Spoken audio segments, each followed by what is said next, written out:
উচ্চশিক্ষা ও গবেষণার জন্য বিশ্বব্যাপী শিক্ষার্থীদের প্রিয় গন্তব্যের একটি যুক্তরাষ্ট্র। দশকের পর দশক ধরে দেশটি এই মর্যাদা ধরে রাখলেও সম্প্রতি মহা ঝুঁকিতে পড়েছে যুক্তরাষ্ট্রের শিক্ষা পর্যটন। বিশ্বের অন্যতম গণতান্ত্রিক এই দেশটি ক্রমেই হয়ে উঠছে আতঙ্ক আর ত্রাসের নাম। কিন্তু কেন? প্রেসিডেন্ট হিসেবে ক্ষমতা গ্রহণের পরেই অভিবাসী ও বিদেশি শিক্ষার্থীদের বিরুদ্ধে কঠোর অবস্থান নেয় ডোনাল্ড ট্রাম্প প্রশাসন, যার ফল এবার পেতে বসেছে খোদ তার আমেরিকায়। এ যেন নিজের পায়ে কুড়াল মারার মতো অবস্থা।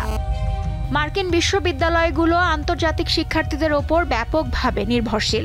শুধু ভারতীয় শিক্ষার্থীরাই বছরে মার্কিন অর্থনীতিতে $8 বিলিয়ন বা $800 কোটি বেশি অবদান রাখেন। 2023-24 শিক্ষাবর্ষে যুক্তরাষ্ট্রে আন্তর্জাতিক শিক্ষার্থীর সংখ্যা ছিল 11,26,690। 2023 সালে আন্তর্জাতিক শিক্ষার্থীরা যুক্তরাষ্ট্রের অর্থনীতিতে $50 বিলিয়ন বেশি যোগান দিয়েছে এবং দেশটিতে 3,68,000-এর বেশি কর্মসংস্থান তৈরি করেছে বলে জানিয়েছে যুক্তরাষ্ট্রের ডিপার্টমেন্ট অফ কমার্স।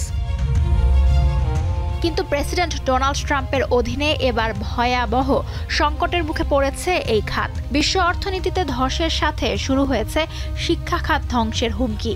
আন্তর্জাতিক শিক্ষার্থীদের ওপর সাম্প্রতিক কঠোর পদক্ষেপ নিচ্ছে যুক্তরাষ্ট্র।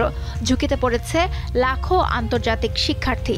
ইসরায়েলের বিরুদ্ধে অবস্থান নেওয়া এবং ফিলিস্তিনের পক্ষে কথা বলাকে যুক্তরাষ্ট্রের পররাষ্ট্রনীতির স্বার্থের জন্য হুমকি হিসেবে বিবেচনা করে রাতারাতি অসংখ্য শিক্ষার্থীর ভিসা বাতিল করে নিজ দেশে ফেরত পাঠাচ্ছে ওয়াশিংটন।